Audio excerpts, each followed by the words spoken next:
Back here on the show, VJ from Sylvan Learning joining us once again on BT. Good to see you. Good to see you too, yes. Spring break, many people relaxing, but there's also that idea of continuous learning that happens, and I think this happens at any age. And you've got some great tips for the parents out there encouraging the bright young minds. And one of the first you start with is exposure, consistent exposure to new ideas and experiences. Absolutely, because children, when they're curious, they're intelligent, they will get bored. We always talk about kids that struggle and how we support their learning because they're struggling, but we rarely talk about children who are already out there. They're your out-of-box thinkers, they're creative, they want to try things their own way. So providing them with those opportunities, like go visit a local historical site.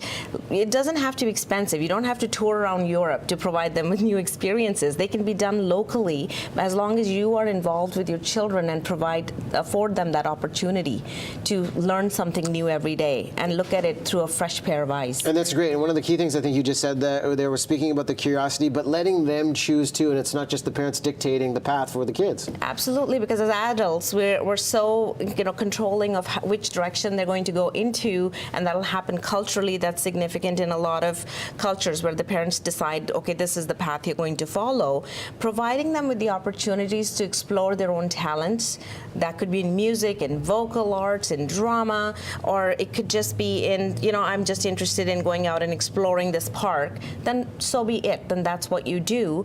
But overloading is another thing we were talking about, that if you put too much on their plate, that's also not the way to go. Yeah. You want to encourage creative thought processes, giving them the opportunity, even with board games and jigsaw puzzles, though, simple things like that will foster curiosity, will allow them to think outside of the box and stay engaged and interested. So let's talk about the idea of staying interested. You have activities, but expectations and managing them, because I think there's a fine line with setting expectations, but then the overwhelming sensation that can come in of, yes, am I good enough? Absolutely, because alongside that goes perseverance, gaining knowledge, and skills. So just having the expectations and holding the bar high, it doesn't end there.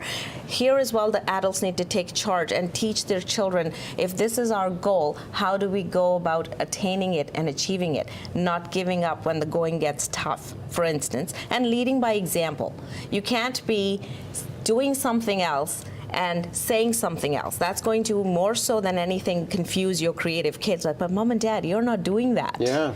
They're watching every single move. And I guess final comments, you talk about being creative, and I guess the idea of just being a student of life and valuing learning, and I guess that does really come from the example set by the parents. Absolutely. Fostering good habits, lifelong learning. We all talk about lifelong learning. We all want our kids to be engaged in reading. So how do we set that up, go about setting that up when they're very young? Have a variety of reading materials available in your household. Going to the library is a routine thing. We do it every Friday. You set a day of the week, you follow a pattern, and then children come to expect it. The more you expose them to a variety of reading materials, the more interested they will be with, okay, this is something that I'm really, some kids will be interested in sports-related stories. Some kids prefer fiction and nonfiction, and, but until they're exposed to those reading materials, you don't know what they're going to like. So we're not just going to Play-Doh at BC Place, we're going to the library too, getting a good balance of everything. Absolutely. Real nice. Good tips for the basic foundation. Sylvan Learning is where you can find VJ. We'll put that information on our Facebook page, and there you see the website, sylvanlearning.com. Always good to have you on the show. Thank you very much. Thanks for having me.